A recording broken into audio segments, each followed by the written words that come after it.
Hello friends, I am Dr. Randeep Singh, medical oncologist, cancer specialist, heading the department at Narayana Super Speciality Hospital, Gurugram. So we will be talking about in brief that nausea and vomiting during chemotherapy.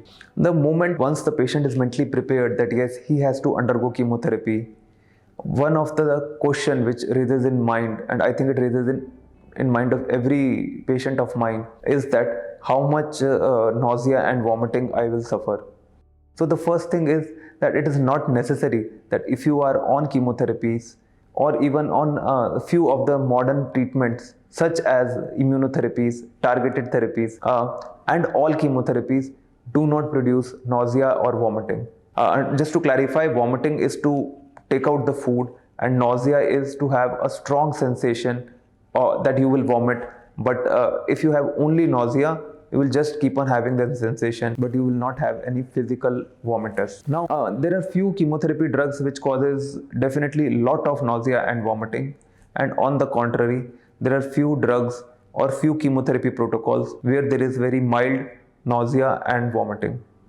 Now, 30 to 40 years before, almost every patient used to suffer from some degree of nausea and vomiting. But with the development of drugs, which we also call as pre-medication, or these are the drugs which are given 15 to 30 minutes before starting chemotherapy in daycare or in ward. And with the advent and advances in these drugs, we are able to reduce the nausea and vomiting from that 70-80% to 15 to 20%. So that means that 80% of the patients, by taking the pre-medication or post-medication after chemotherapy, are able to tolerate the nausea and vomiting.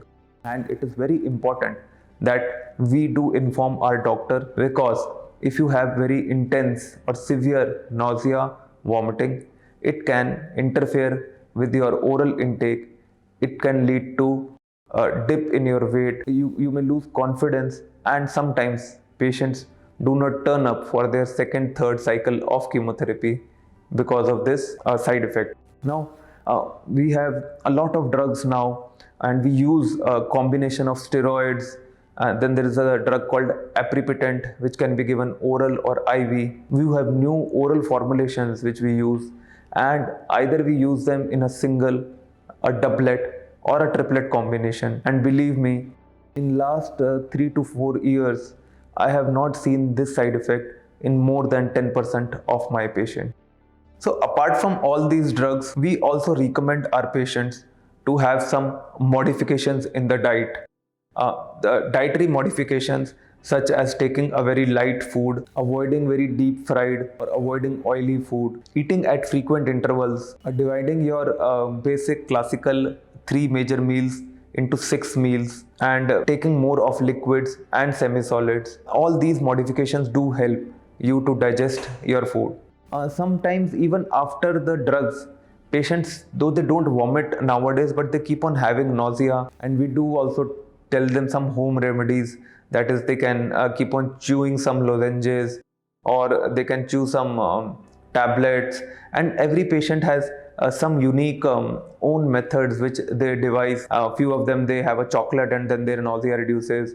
A few of them, they suck on some candies and their nausea reduces. So I think one of the important things is that be open and don't accept this fact that I am undergoing chemotherapy, so I have to suffer from nausea and vomiting. Discuss with your doctor, discuss with your other patients that what methods and what modifications in the diet they are adapting. The other patients in daycare.